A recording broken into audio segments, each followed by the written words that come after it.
Dr. Catherine, you mentioned in your intro that Europe is moving away from GMO foods, yet we're trying to move GMO to Africa.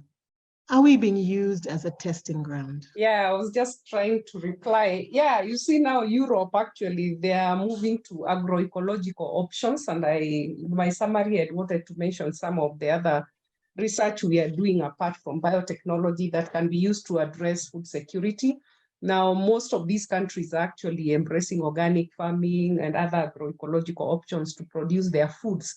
They actually do not want GM foods. And I just want to mention, actually, Moshai, you mentioned why these people, how come they don't have safety tests? Why I said they are more of the animal studies. Remember, the crops we are talking about, maize, soy, that are GM, actually meant for animal feeding, not for human consumption. I went in Australia, the large scale farmers with over 500,000 hectares under sorghum, maize, and for what? For animals. Here in Kenya, you just mentioned Zambia.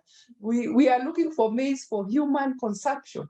And a lot of these toxicity, you can imagine, you come to realize later, they are long-term toxicities. By the time you eat some of the foods, and not only, I'm not really specifying only GM, but also some of the foods right now we are eating with pesticide residues and other chemical residues, they take time to bioaccumulate in the body. So by the time you get toxicity like cancer, you've actually been consuming. And now given us, the GM is for human consumption.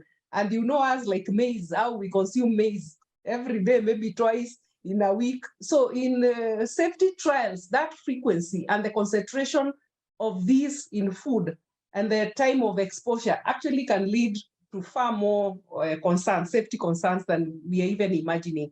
So yeah, I agree with you. It can take a long time to validate some of these safety trials. But as I said, according to the Cartagena protocol, it's better to have the precautionary principle in place that we are sure that we've actually done a safety test on human or epidemiological studies that actually validate that these GM foods are safe for human consumption. So I agree, yeah, these countries are actually now going for, most of them actually organic foods. And Kenya is now starting, you know, Kwan, the body in Kenya is actually promoting this in Kiambu and other counties, Murang'a, and they are doing well. And we don't want pesticides in our foods. First of all, I know I sat in a task force that had a petition in Parliament to actually even withdraw some of the pesticides we are using on our foods that are causing harm. Again, we do not have data, but from risk assessment done by other countries, it's clear they actually cause toxicities and they are well documented and there is data. So as we talk about this here, there is evidence. So I hope the person who asked that clarified. Maybe you'll give me 2 minutes to summarize the rest.